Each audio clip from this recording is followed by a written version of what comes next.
What's up, everybody? Who's having an awesome time at RoofCon? That section there is. I didn't hear anybody else. Yeah, there it is. I think we got some more people coming in. Did you guys get a chance to go to the breakouts? Yeah? Let me hear, what breakout did you guys, anybody, what breakout did you go to? TJ, awesome. Hunter Ballou's Revolt breakout, great. Anybody else? Man, there's a ton of value in those breakouts, I guess. Well, awesome. My name is Jordan. I actually own Noble Roofing out of Tulsa, Oklahoma. Hey, my crew. I got a bunch of awesome people up here. This is the branding and marketing panel. I don't know if they've got it on the screen. Yeah, so this is really tailored to you guys. Branding and marketing, although they're completely separate, they kind of fall into the same subject when people think about their business, their personal brand, company brand. So we've got a phone number, and that phone number is actually tied to something I've got on my iPad. And if you will text your questions in, we're going to have an awesome panel discussion with everybody talking about personal brand, business brand, marketing, etc. But we want it to be valuable to you guys. So if you guys will start to send those messages in, they're going to pop up on this iPad and we can get going. Just to kind of introduce the panel a little bit here, we got Jimmy, we got Elizabeth, we got TJ, we got Joe, John, and Chris, all from completely different aspects and spectrum of the branding and marketing area category, but just tons and tons of value up here. So I'm honored to be able to moderate this, and I'm excited for what we're going to have going on. Yeah, so no one's texted any questions in yet. So I am going to ask kind of the first question, and that question, I'm going to say, what is the difference between branding and marketing? And I'm going to kick that question over to Chris. Chris, what do you say is the difference between branding and marketing? What's up, everybody?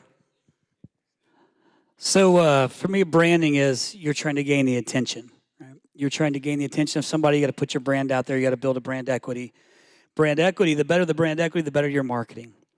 Marketing, brand equity is first off. If you ignore it, it's certainly going to not help with recruiting. It's going to not help with marketing. You got to do it. But to me, branding, I'm mostly a marketing agency, but I can tell you this. Every single company I have that has an amazing brand has a phenomenal marketing campaign. Awesome. Thanks, Chris. Got some questions now. Let's see. What do you feel is the most overlooked opportunity for branding a roofing company? What do you feel is the most overlooked opportunity for branding a roofing company? Branding a roofing company exits? This is a weird question. What do you feel like is the most overlooked opportunity, Elizabeth, when it comes to branding for a company? Thank you so much for the question. And it sounds like a riddle. No, but I got it.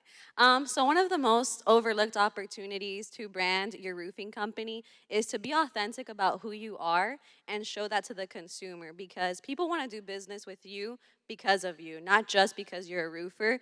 There's a lot of roofers, and in the competition, even at the top tier level of people who do good quality installs and provide good service, the way to differentiate yourself is going to be who you are, your core values, and your vision. So if your team can execute relaying that to the property owner, then that's good branding and a very, very big missed opportunity. So be authentic.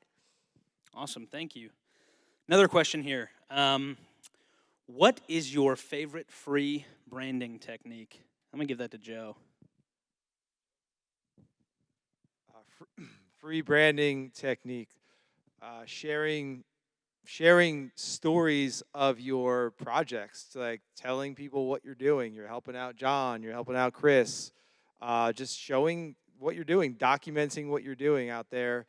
The cool thing about roofing is that you're out there on projects every day, whether it's estimates, inspections, builds, whatever it might be, repairs.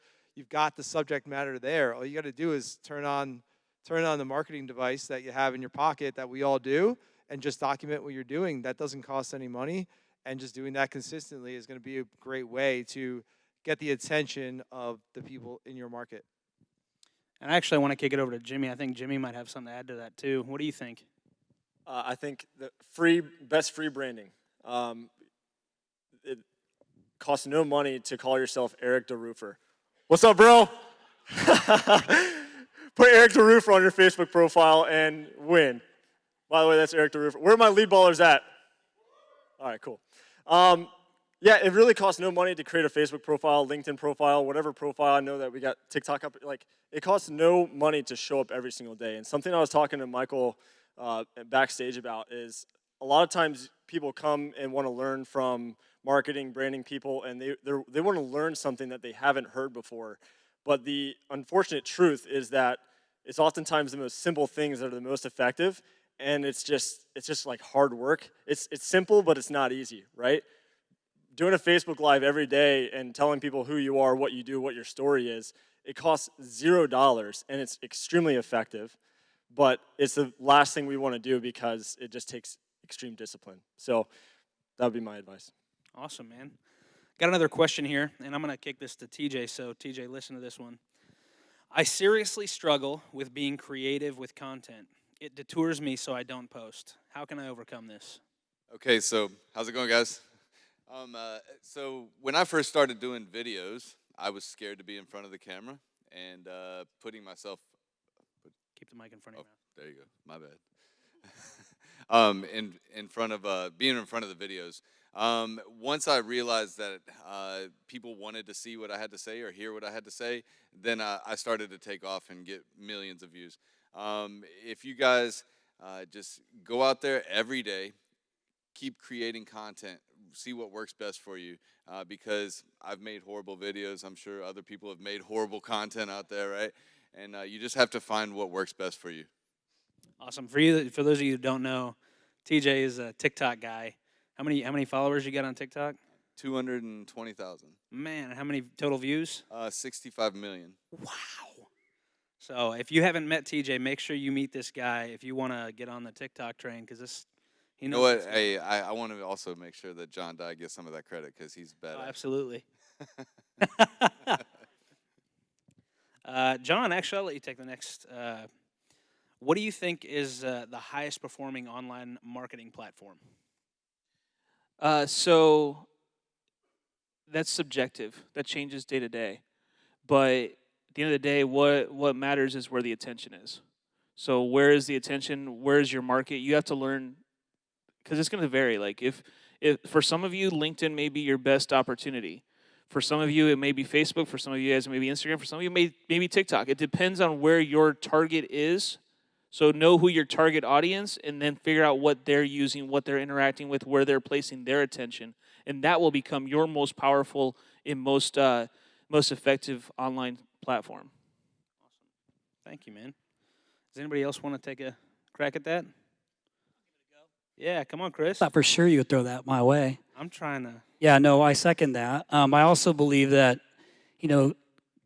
Google's the best store in the world at this point, but you got to be able to measure it. There's certainly a lot of attention, and you don't have to guess on how many people are looking for exactly what you do, but not looking for you directly or your competitors. So it is absolutely, in my opinion, the best marketplace for direct leads, and it's still completely underutilized.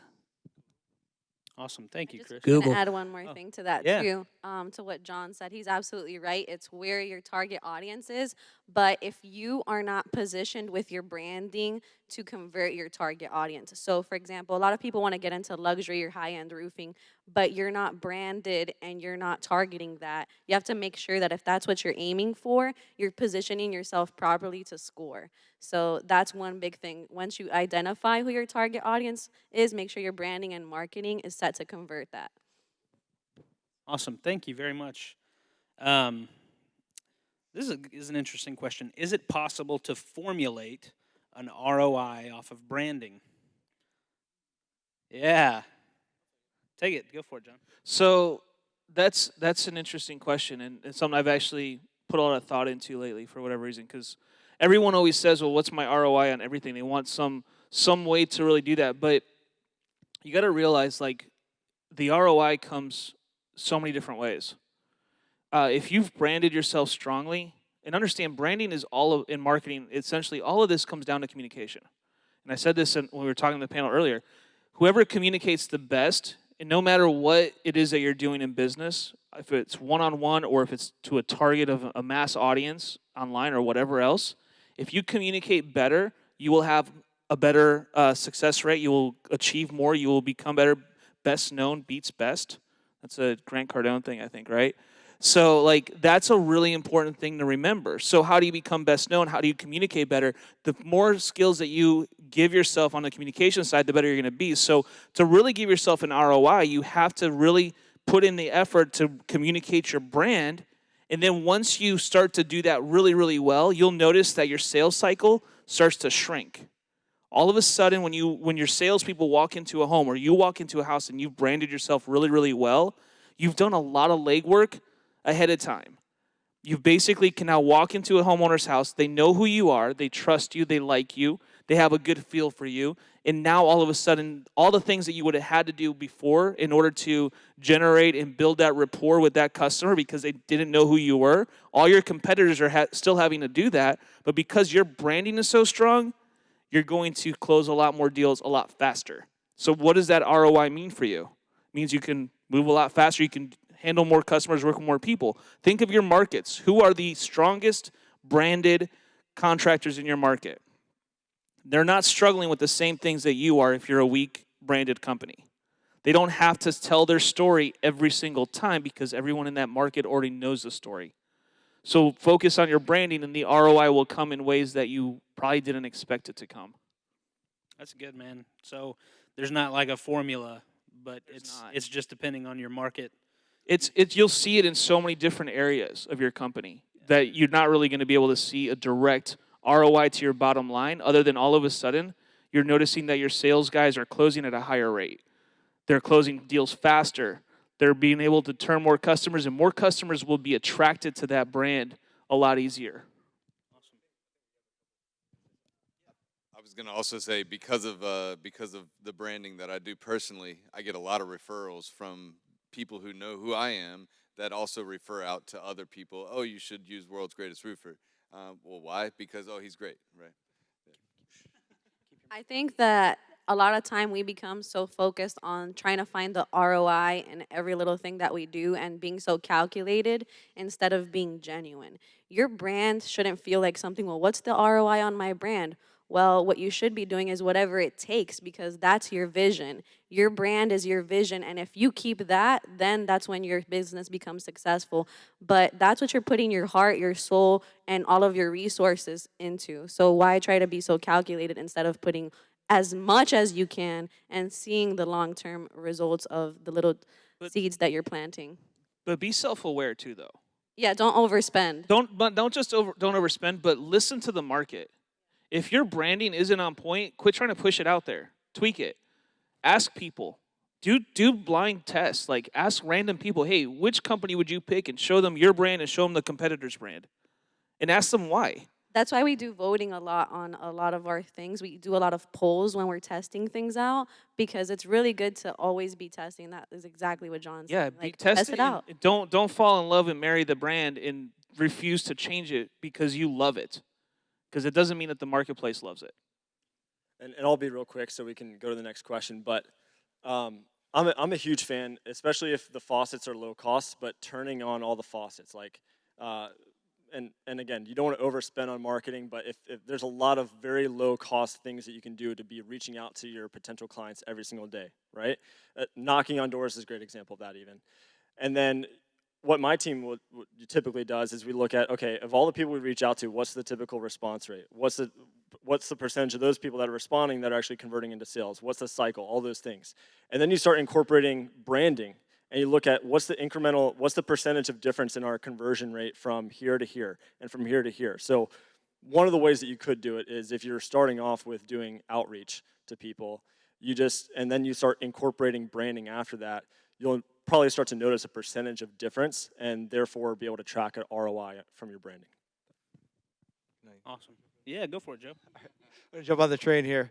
Yeah, so I was going to kind of say what Jimmy was alluding to. I mean, track everything you can, right? With like Chris and Google, you can track like a ton of data. With Facebook, yes, you can track a ton of data. LinkedIn, all these different platforms are trackable to a certain level. But then there's other things that aren't attributable to a certain input, right? Someone might come up to me and say, hey, I've been watching your videos for 6 months. I'm ready to talk, all right? I've never heard of you. I've never seen you, because most people don't comment or like or share or things like that. So things like that are not as easy to calculate. However, you can keep a log, it might be just a Google sheet of your inputs. What are you doing? How many YouTube videos are you putting out? How many times a week are you posting on social media? And keep track of what you're putting out there so that you can, as closely as possible, just look at the trends, right? Some things are immediately attributable. I'm going to spend 10 grand on Google Ads. I'm going to get $500,000 in return, whatever it is. Some things are not as direct, right? They're going to be more trendy. So track everything you can and schedule time in your calendar every week to review what's going on and to hold yourself accountable to that, because marketing is pretty impossible to do if you're not tracking it. So tracking is basic, again, but essential. I think Chris wants to add to that. Everybody else did it. I felt left out. I'll just say this. So, of the thousands of contractors I've worked with, from $500 million down to 500,000, I'll tell you this much. Brand consistency absolutely matters. You can't do it for a little bit and expect it to work phenomenal out of the gate. You got to stay consistent with it, whatever it is. To John's point, if you feel like you need to tweak it, tweak it. It's okay to make those changes, but you can't half-ass it. You got to do it over and over and over and over. And I promise you, every single digital marketing company or contracting company I've worked with as a digital marketing company, everyone that has a phenomenal brand, I'm talking every single one that has a phenomenal brand, all has better conversion rates, which means lower cost per lead and higher revenue. Every single one. That's a fact. Awesome. Thank you so much, guys. That was great. I've actually got a question here that says, is it important for salespeople to create and develop their own brand, or should they just push the company's brand? I would like to answer that. Yeah, go for it, Elizabeth. So I was previously a salesperson for an amazing company, and with my experience of what I did there and the personal brand that I built and all the thousands of contractors that I worked with, I was able to create an opportunity for myself to change my own life, my family's lives, and build a team from it. So, and that's top producer sales rep for someone else. Hey, I'm gonna go out and start my own thing. So 100%, if you're a sales rep, apply yourself and build your personal brand, because you never know where you're going to go in the future. Awesome. Does anybody want to talk on personal brand versus company brand and kind of, yeah, TJ, go for it, man. All right, so I created my own personal brand. I have branded other companies for many years that have grown $0 to $100 million or even less, right? But when I realized that people call me because they want me to come out and work with them, I realized that I needed to start making videos for myself. People call me because they see my videos now, and they're going to continue to call me for years to come, no matter what company I work for.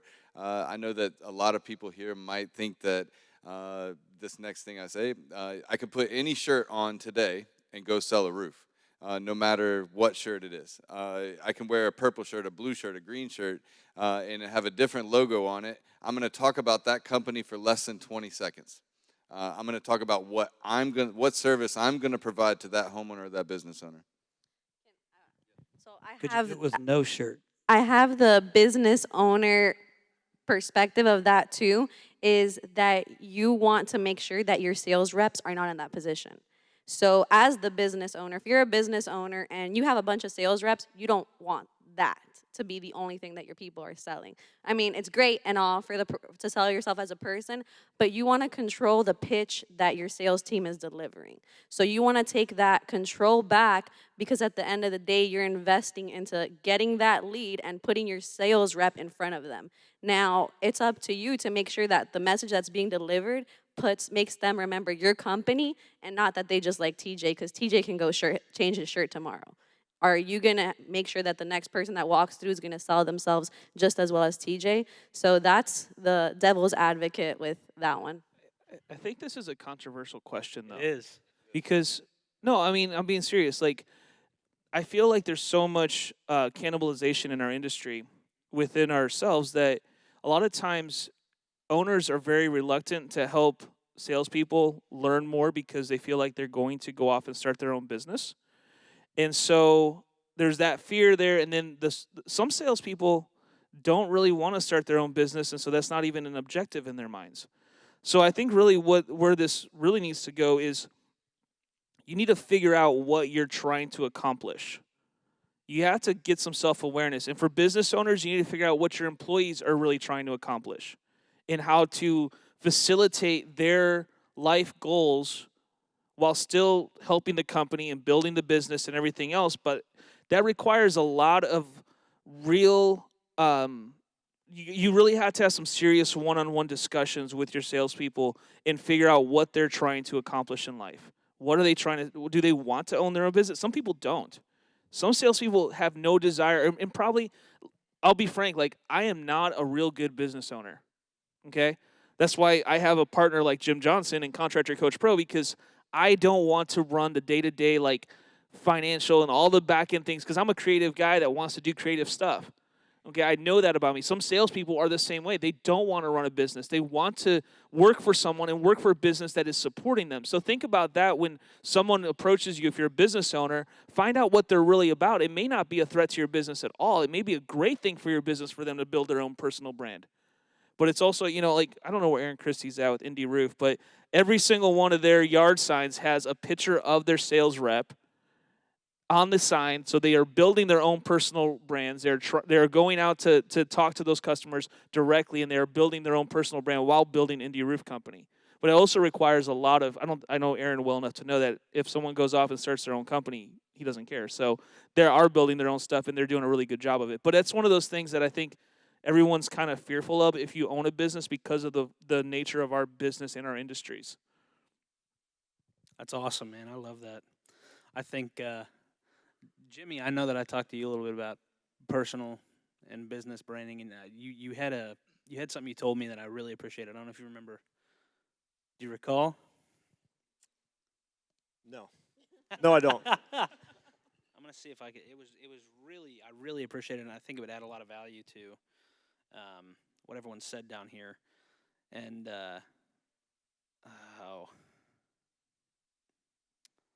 talked about the scalability of brand. Oh, sure. Yeah, and it depends on who you are, too. If you're the business owner, like Hunter and I talk about this all the time, Hunter doesn't want to be Mr. Roofing.com, Mr. RoofCon, he wants to put his team in the front, because the reality is, like, if people want Jimmy Coleman all day long, like, I only have so much of Jimmy to give away. And I'd rather give that to my family more than anything. So I'm a huge fan of elevating your team as much as possible. If they end up getting more leverage because now they're more valuable to your company and there's a personal brand attached to it, then that's not such a bad situation for you to be in, I think. I think it's good to constantly have conversations with your team about, again, what are their personal goals, so that Ed Milet, who's going to be speaking tonight, right? He says your vision has to be big enough so that people in your organization can fit their vision inside of it. Right, and so if you're not able to accomplish that, then that's just another issue. But for me as a business owner, I want to put lead baller to the very forefront and Jimmy Coleman in the background, so that I don't have a bunch of clients trying to text me and stuff like that and trying to get my time that I could be giving either to my team, first my family, then my team, and then my friends, and then maybe clients. Right, so that's kind of where I stand on that. Awesome, man. I appreciate it. I've gotten a lot of questions about money, about cost, about expenditures. Kind of the summation of the summation of the question is, how do you determine how much you should spend? What's a good metric to follow in calculating your expenditure? Can you underspend and can you overspend? And I think Chris is going to be a great person to answer that question. Well, you were looking right at me, so I assumed. Yeah. So I'm an analytical thinker. I like numbers. I like to make calculated decisions. Those are calculated risks. And in my world, thankfully, you can do that. So I've always been a fan of don't underspend. If you underspend, your cost per lead goes up. In my world, in the digital marketing world, your cost per lead goes up. Everybody can underspend. You put yourself in that pool. You don't want to be in that pool. That's the pool that the kid peed in. You don't want to be in that pool, okay? I'm a fan of put out what's comfortable that's not going to hurt your business if you didn't make anything back in the next 3 months. Put that out there, but then measure it. All right, and that's something I'm going to hit on my keynote is you got to be able to see what did it bring in to the dollar, what was the cost per lead to the dollar. If that sounds confusing, I understand. It's not. You can actually track everything down to the dollar and cost per lead. Once you know exactly what your cost per lead is and what the return on investment was from that lead, it becomes really easy to scale a business. It's like putting $1 in the slot machine. You know you're going to get 20 back. Maybe you only get 18, but I'd still take 18. You play that slot machine all day long, right? All day long. And that's what you're able to do. And then you can justify, can I keep up? Can I keep up with the business? Is my work lacking? Is my client fulfillment stuff lacking? Is my employee satisfaction going down? Like, you can make those judgment calls as you go to be able to implement different things in your business up or down month by month. That's how I believe you should run these businesses. It doesn't have to be set it and forget it for the year and let's watch how it goes. That's old school. We don't need to do that anymore. So, yeah, you can measure everything to help dictate what that is for you based on your size, your market, your staff, and the employment that you have or the employees that you have available to you. So it is not a guess no more. It's a very calculated decision. Can I jump in too? Yeah, go for it, Jimmy.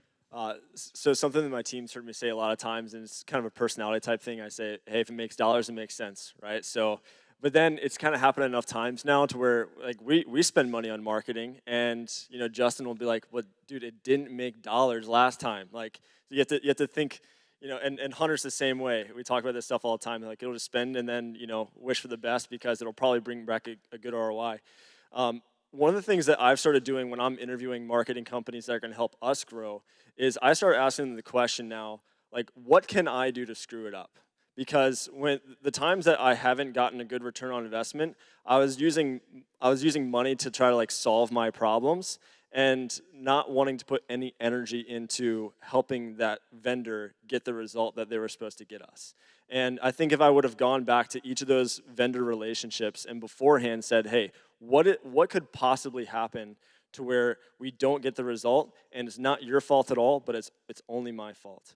And if you start asking that question, because I know it's so tempting, if you guys like spending money to make more money, and I'm totally all about that, it can get a little crazy. You can start seeing, there's all kinds, you could buy from every single one of us on stage, right? And just like freaking blow it up.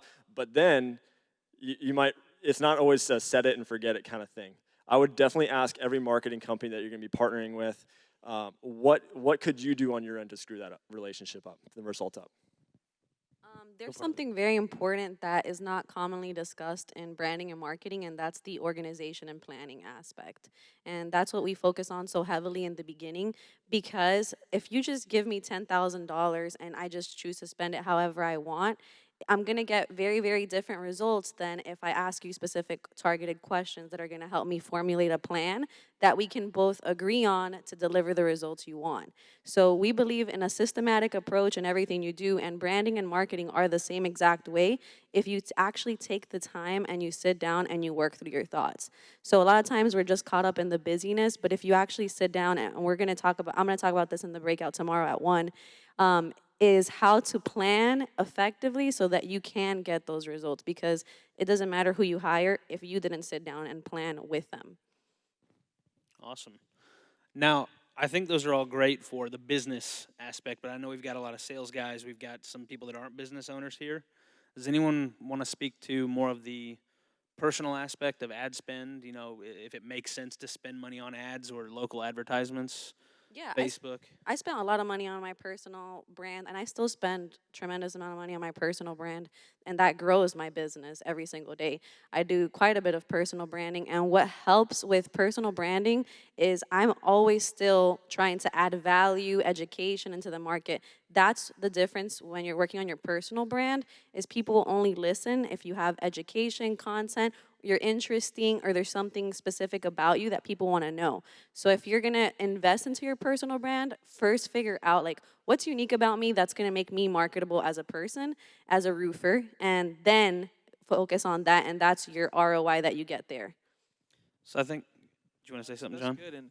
I believe in gravitational marketing. I don't know if you guys have ever heard of this. This was something I learned way long ago when I had a couple car dealerships.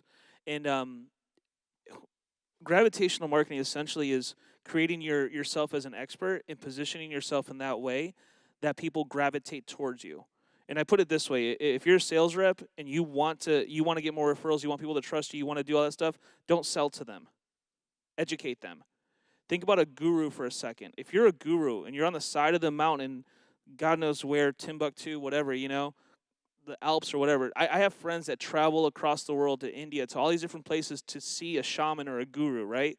They will climb a mountain on their hands and knees, naked, over alcohol, covered in glass, alcohol, whatever, walking over glass, trying to get to this guru, right? So that they can be, receive some sort of knowledge or whatever. But they would never, ever do that to go talk to a sales rep. If you want people to approach you, teach them. And they will tell all their friends about the guru they just found.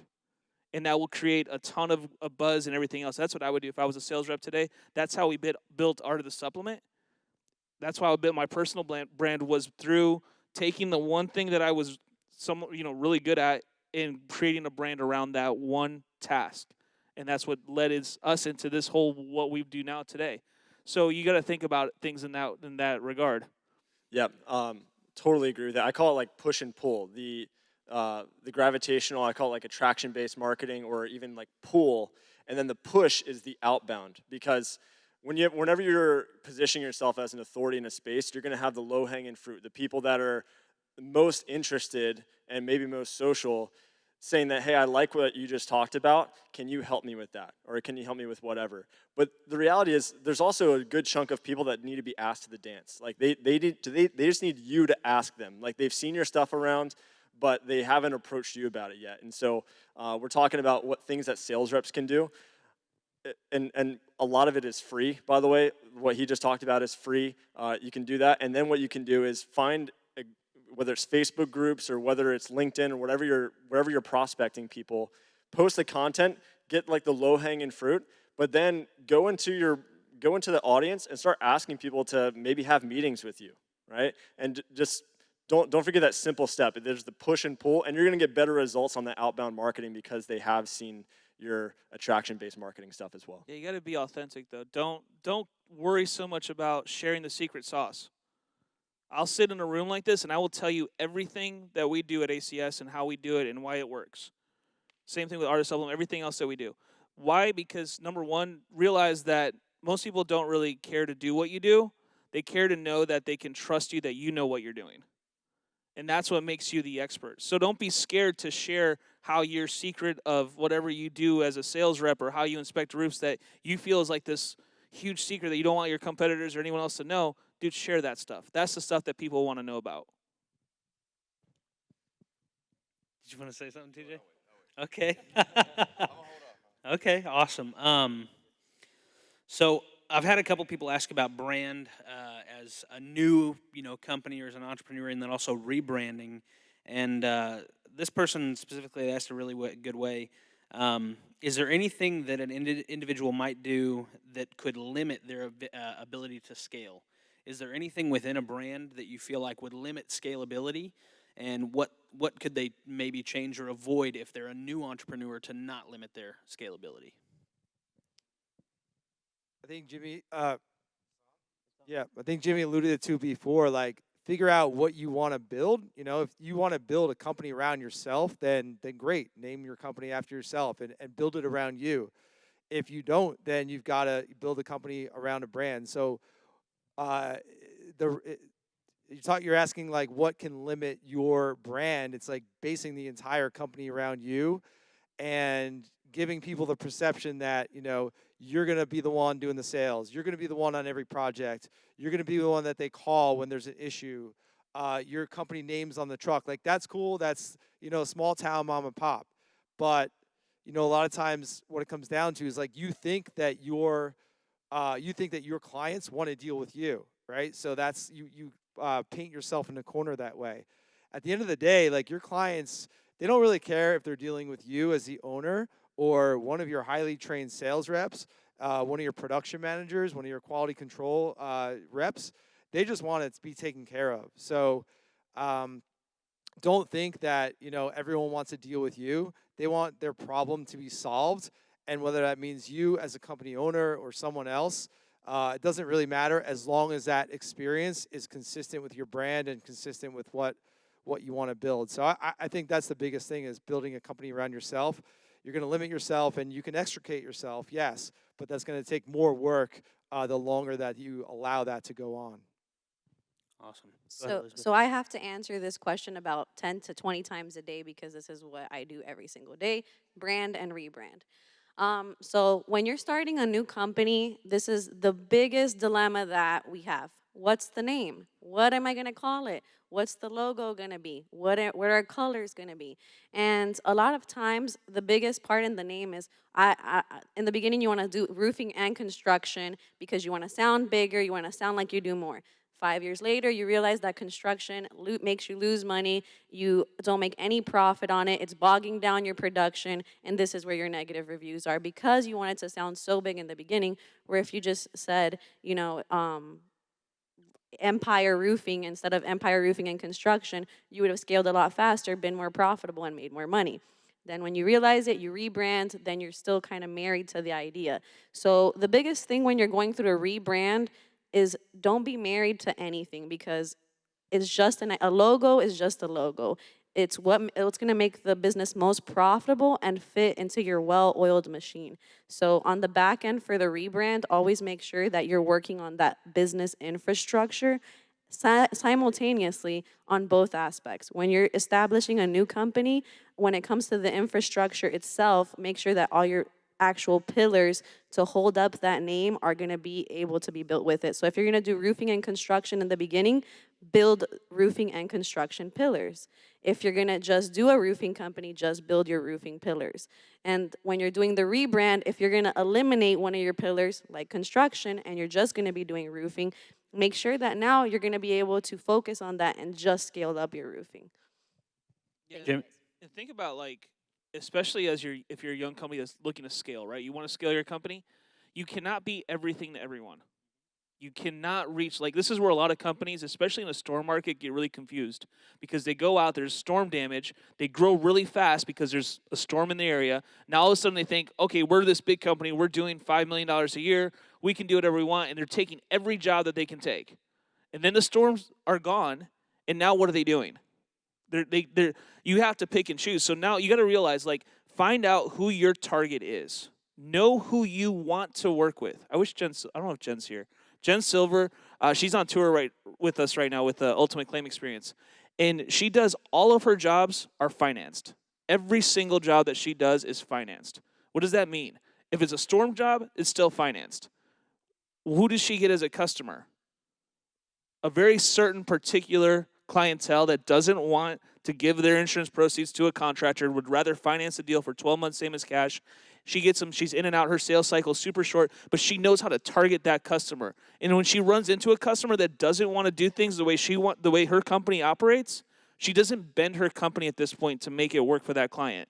She sticks with what she's good at, and she does a phenomenal job for those customers that she's working with at this point. Now, as you scale and grow, you can start to add more services and add more processes and add more things for customers that maybe don't fit your ideal client, and start to market to them and scale that way. And that's how you scale your company. But do what you can for the clients that you really want to work with and build the best process and experience for them, and that will go a long way. Who here is it your first time at RoofCon? Just like raise your hand real quick. Wow, that's a lot of people. All right. That is a lot of people. More than I was expecting. Yeah, that's awesome. And who has been to a Revolt retreat? Raise your hand real quick. All right, cool. What's up, guys? I probably know a lot of you. So the more time you spend around, like there's tiers to this, right? There's RoofCon, Roof Cruise, check that out. Revolt is so cool. I'm not a roofer, by the way, and I get to hang out with you guys, and it's so much fun. Aaron Christie, we flipped a dune buggy, and it was hilarious. I flipped it. And but the more time you spend around these guys, you'll hear a lot about visionaries and integrators. And a lot of you guys and girls are visionaries. And typically the person that starts the company has the idea and takes the risk is oftentimes the visionary, but you're not the best business owner, as John was talking about, right? Like, you're not the best integrator. And I say all this to say, I'm going to make a plug for someone here on stage. We were just talking back on stage. Some of you guys have a really hard time finding an integrator and having someone help you with the operations thing, and so like you can't even talk about marketing, branding, and leads and all that stuff. And we were just talking backstage. She helps with that, so I just want to make that clear. You have an answer. So This is a no-pitch conference. No pitch. I'm not Chris. pitching lead ball. I'm pitching her. I just met her. Chris? Mine's going to be a little bit simpler, and I'm probably going to offend a couple people with this, but I'm going to be authentically me. Because I've been involved with so much private equity over the years and being part of acquisitions and contractors buying contractors in different locations, my suggestion to you is if you ever decide to scale outside of the city that you're in, don't name the name of your company the city name. I'm sorry. I know I hurt a couple of your feelings, a couple of you that I know really well, but it's the facts. If you are in Denver, Colorado, and you want to go to Fort Collins, you can't be Denver Roofing Company and then expand to Fort Collins. You could probably get away with it, but you can't go into a location that's far away because your conversion rate goes significantly down because you're a Denver Roofing Company. So I know that sucks to hear, but I can tell you, I've seen it time and time again where somebody doesn't necessarily think, like, maybe I'm not going to scale, I'm only going to stay in Denver, and then next thing you know, you've been down the path, you're thinking about acquiring a company way out here, and then what are you going to do? You got to leave the name the same of that company, because you can't just scale and go that way. Especially if you're going from place to place, state to state, you obviously need to have a name that is transcendent across all locations. Before my name of my company was RYNO, it was called Brickyard Marketing, and it was Brickyard Marketing because I was in the state of Indiana, and that's the Brickyard, and I used to race cars, so thank you.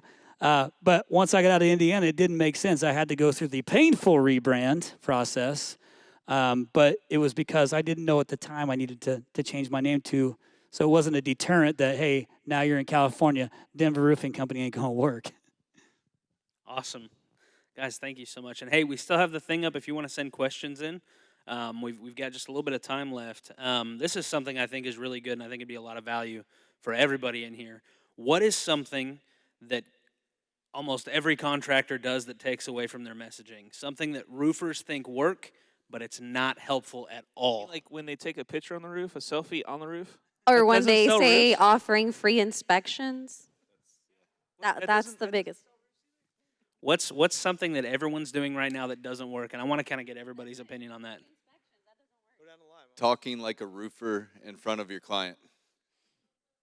Talking like a roofer in front of your client. If you continue to talk like a roofer, your clients have no idea what the hell you're talking about. So what? How do you not talk like a roofer? You just talk like you're talking to me and you right now. Hey, I'm going to put some shingles on your roof. I'm going to provide you a great service. I'm going to do this and execute on that. They don't, most of the time I'll sell a CertainTeed roof 99% of the time. 99% of my roofs have CertainTeed on them. And it doesn't matter if it's Owens Corning or GEF. If I want to put that on there, I'm going to tell the client that that's what I want to put on their roof. And don't talk about, the valley metal, yes, I'm going to put ice and water shield in your valley to make it not leak. But they don't need to know exactly what it does. They just need to know that you're putting it up there. So, Does anybody have a differing opinion on that? So I agree and disagree with that part, but the free inspections, the reason why is it's such a generic offer. So as a company, you need to have offerings. And people as roofers, it's like, okay, what am I supposed to offer? That's how I get my foot in the door.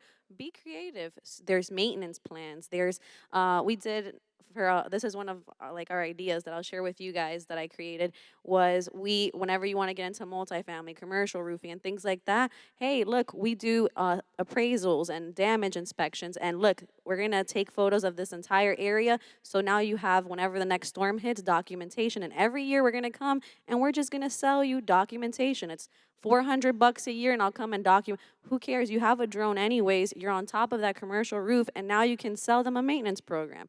After you sell them the maintenance program, if the roof leaks, they're going to get you for the repair. After you've already done the documentation, the repair, and the maintenance, now you're going to get the replacement. You got to be in it for the long run. Yeah, just remove the word free from everything. Stop saying free. Free is a terrible thing. Free upgrades, free inspections, free whatever. Why? Who's going to do business with the guy that's free?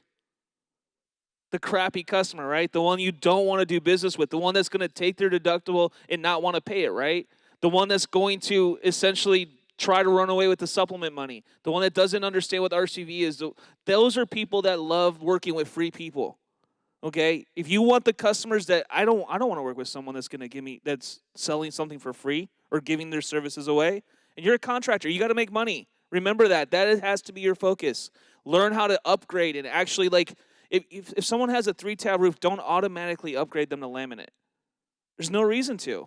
They're already getting their roof practically paid for by the insurance company other than their deductible. Why are you not upselling them some like a class 4 or something better? Let's be real. Stop giving it all away. Anybody else want to share on that? So Joe. educate, don't sell, and that's goes to the free inspection, buy my stuff. Excuse me. Everyone's going after the sale.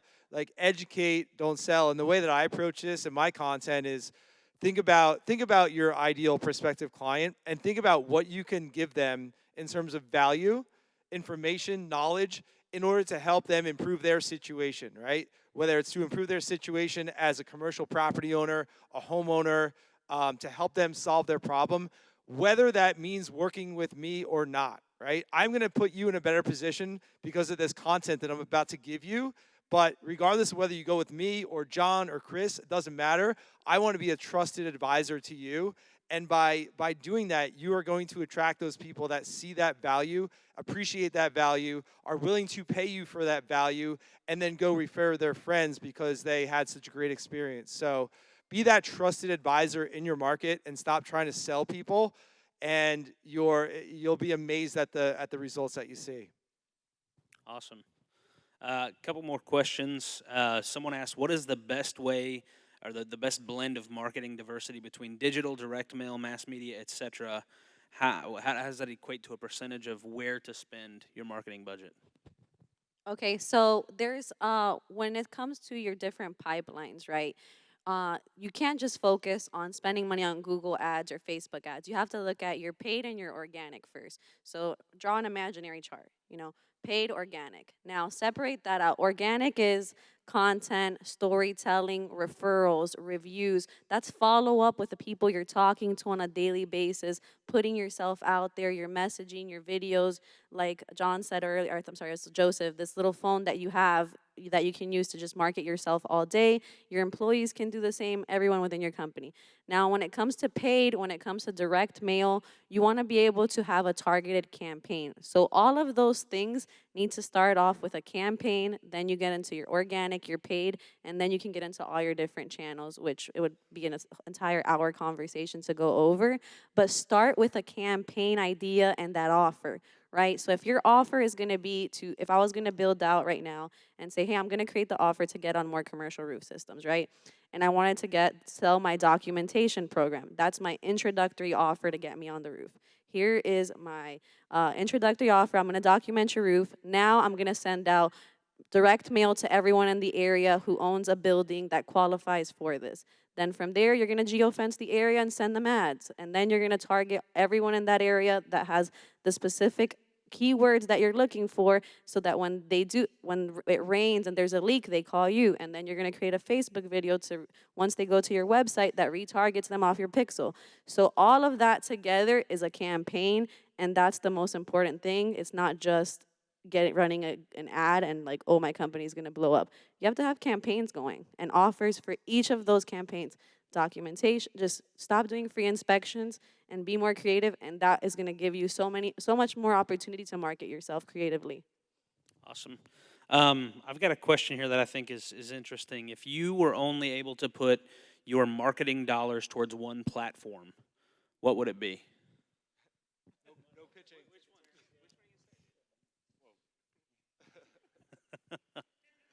So I'm going to be honest, I don't spend any money on marketing. But if I had to spend money on marketing, I put it into TikTok.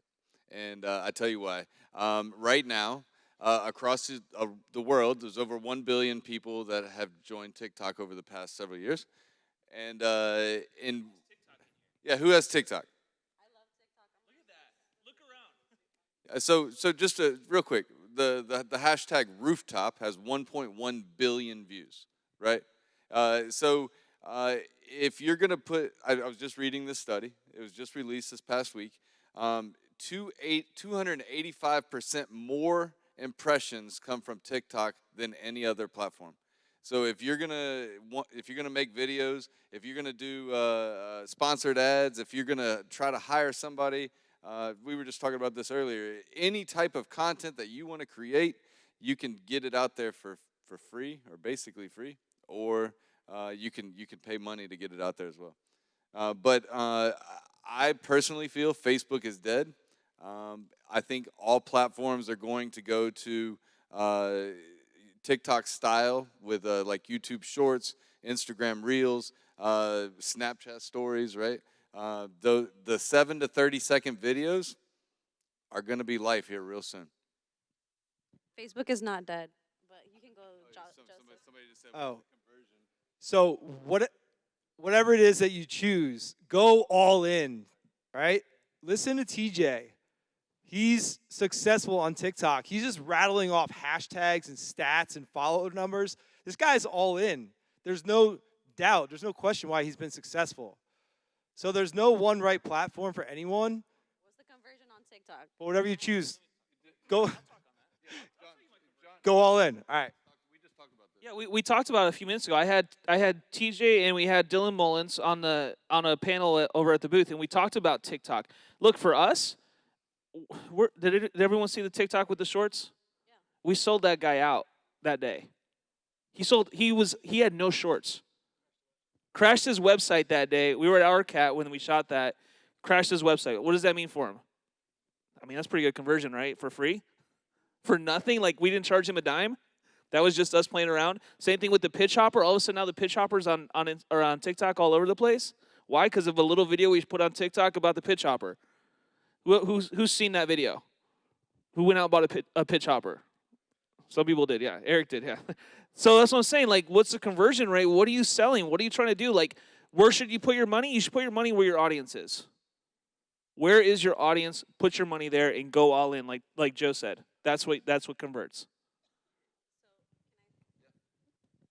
The reason why you need to be looking for your audience more than focusing on your what is the trending platform is because your audience, I don't have millions of followers, and I have an entire staff, an entire company based off the couple thousand people who know who I am.